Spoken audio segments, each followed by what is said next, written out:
আসসালামু আলাইকুম। Recipe by beauty চ্যানেলে আপনাদেরকে স্বাগত জানাই। আজ শেয়ার করব মাছের মধ্যে ডিম দিয়ে খুবই সুন্দর একটা রেসিপি। খেতে ভীষণ ভালো হয়। আর এই রেসিপিটা একেবারে নতুন রেসিপি। আপনারা তো মাছের অনেক রকম রেসিপি খেয়েছেন, তো এই রেসিপিটা একবার রান্না করে খেয়ে দেখবেন। একবার খেলে কিন্তু বারবার রান্না করবেন। তো অবশ্যই স্কিপ না করে পুরো রেসিপি দেখে নেবেন।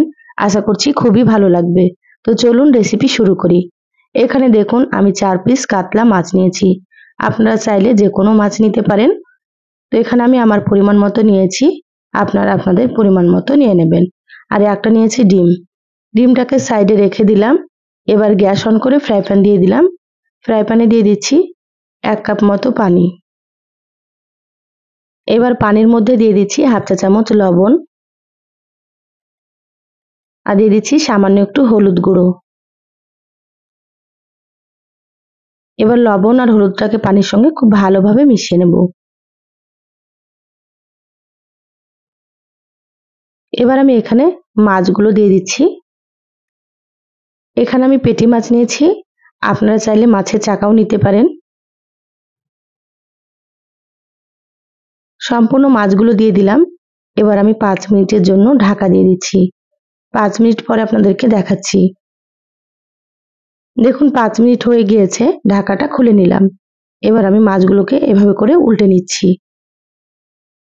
এইভাবে উল্টে নিতে হবে, তাতে করে মাছগুলো সমানভাবে সেদ্ধ হবে।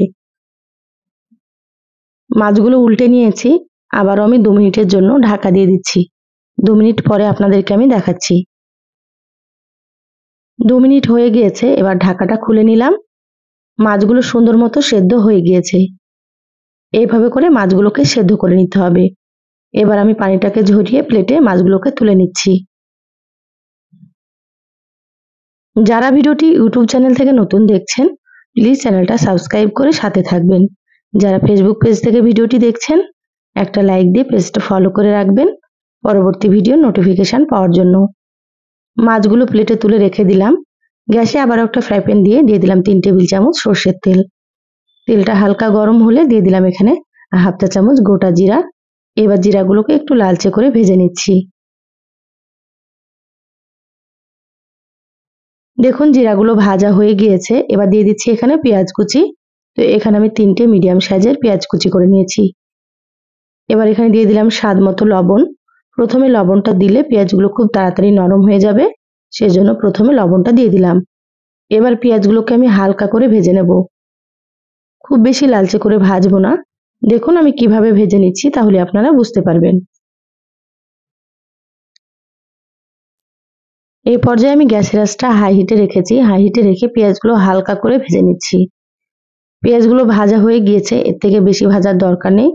এবার দিয়ে দিলাম হাফ চা চামচ হলুদ গুঁড়ো, দিয়ে দিচ্ছি হাফ চা চামচ জিরা গুঁড়ো। এবার দিয়ে দিচ্ছি 1 চা চামচ মতো মরিচের গুঁড়ো।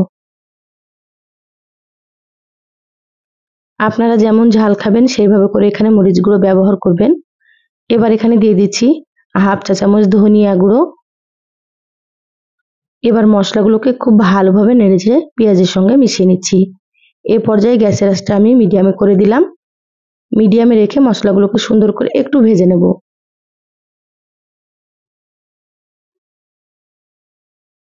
মশলাগুলো 1 মিনিট মতো নেড়েচেড়ে ভেজে নিয়েছি। এবার আমি এখানে দিয়ে দিচ্ছি আলু। তো এখানে দেখুন 3টে মিডিয়াম সাইজের আলু কেটে নিয়েছি। যেমন আলু ভাজা করি সেইভাবে করে আলুগুলোকে কেটে নিতে হবে। আপনারা এইভাবে কেটে নেবেন। আলুগুলো খুব ভালোভাবে ধুয়ে নেওয়ার পরে পানিটাকে ঝরিয়ে নিয়েছি। সম্পূর্ণ আলুগুলো দিয়ে দিলাম। এবার মশলার সাথে খুব ভালোভাবে নেড়েচেড়ে মিশিয়ে নেব।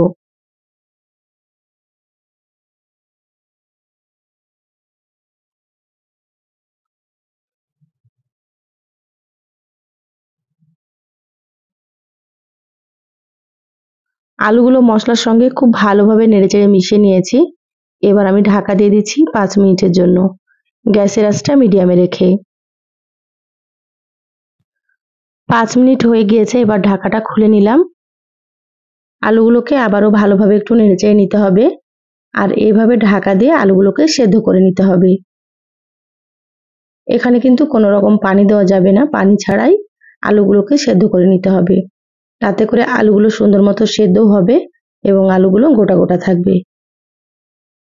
দেখুন খুব সুন্দর করে নেড়েচেড়ে নিয়েছি, আবারও ঢাকা দিয়ে দিচ্ছি। আপনারা এইভাবে ঢাকা দিয়ে সেদ্ধ করে নেবেন। গ্যাসের আঁচ মিডিয়ামে রেখে আবারও আমি 6 থেকে 7 মিনিট আলুগুলো সেদ্ধ করে নিলাম। এবার ঢাকাটা খুলে নিয়েছি। এবার দেখে নেব আলুগুলো পুরোপুরি সেদ্ধ হয়েছে কি। আলুগুলো খুব সুন্দর মতো সেদ্ধ হয়ে গিয়েছে। এবার আমি গ্যাসের আঁচটা একটু বাড়িয়ে ভাজা ভাজা করে নেব। এবার আমি এখানে দিয়ে দিচ্ছি টমেটো কুচি। তো এখানে আমি মিডিয়াম সাইজের 2টো টমেটো কুচি করে নিয়েছি। টমেটোগুলো একেবারে পাতলা পাতলা করে কেটে নিয়েছি, লম্বা লম্বা করে। এইভাবে করে কেটে নিতে হবে। এবার আলুর সঙ্গে খুব ভালোভাবে মিশিয়ে নিচ্ছি।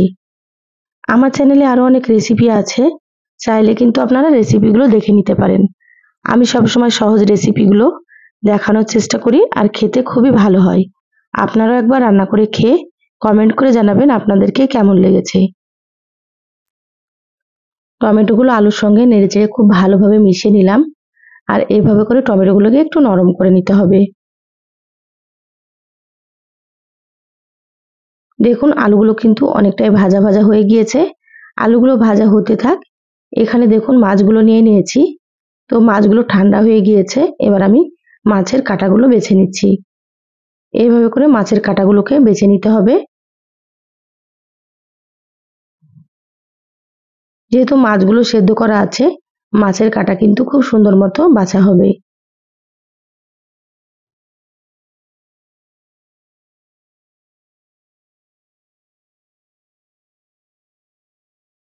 দেখুন মাছের কাঁটাগুলো খুব ভালো মতো বেছে নিয়েছি।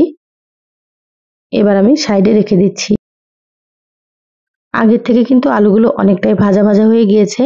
এইভাবে করে আলুগুলোকে ভেজে নিতে হবে। এবার আমি কাটা বেছে রাখা মাছগুলো দিয়ে দিচ্ছি।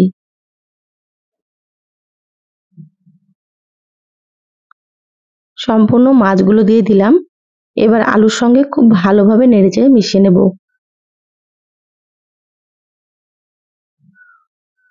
আর গ্যাসের আঁচটা একটু বাড়িয়ে মাছ দেওয়ার পরে ভেজে নিতে হবে, যাতে করে মাছের পানিটা একেবারে শুকনো হয়ে যায় আর সুন্দর মতো মাছগুলো ভাজা হয়।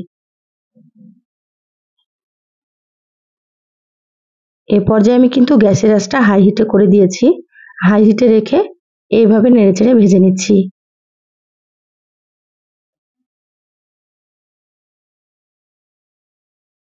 খুব ভালো মতো মাছগুলো ভাজা হয়ে গিয়েছে।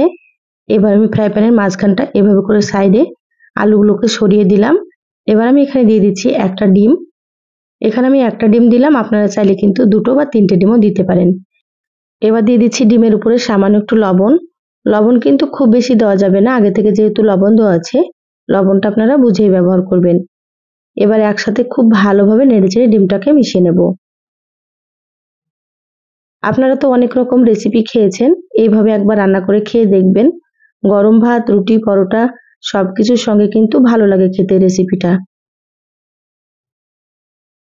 ডিম দেওয়ার পরে 1 থেকে 2 মিনিট মতো ভেজে নিচ্ছি। ডিম কিন্তু প্রথমে মাছের সঙ্গেও দেওয়া যাবে না। এইভাবে মাছ আর আলু ভেজে নিতে হবে, তারপরেই কিন্তু ডিম দিতে হবে। তাহলে ডিমটা সুন্দর মতো নরম থাকবে আর খেতে ভালো লাগবে। দেখুন ডিম দেওয়ার পরে আমি 2 মিনিট মতো ভেজে নিয়েছি। এবার দিয়ে দিলাম 1/2 চা চামচ ভাজা জিরা গুঁড়ো। ভাজা জিরার গুঁড়োটা দিলে ফ্লেভারটা খুবই ভালো লাগে আর খেতেও বেশ সুন্দর হয়। এবার মশলাটাকে নেড়েচেড়ে খুব ভালো করে মিশিয়ে নিতে হবে। খুব ভালোভাবে মশলা মিশিয়ে নিয়েছি। রান্না হয়ে গিয়েছে, প্লেটে তুলে নিয়ে দেখাচ্ছি। দেখুন প্লেটে তুলে নিয়েছি, আর কতটা সুন্দর হয়েছে দেখুন। একবার অবশ্যই রান্না করে খেয়ে দেখবেন। এই সহজ রেসিপিটা কেমন লাগলো চ্যানেলের কমেন্ট বক্সে জানাবেন। ভালো লাগলে একটা লাইক দিয়ে ভিডিওটা শেয়ার করে দিবেন। সবাই অনেক বেশি ভালো থাকবেন, সুস্থ থাকবেন। দেখা হবে আবারও কোনো নতুন রেসিপিতে। ধন্যবাদ সবাইকে। আল্লাহ হাফিজ।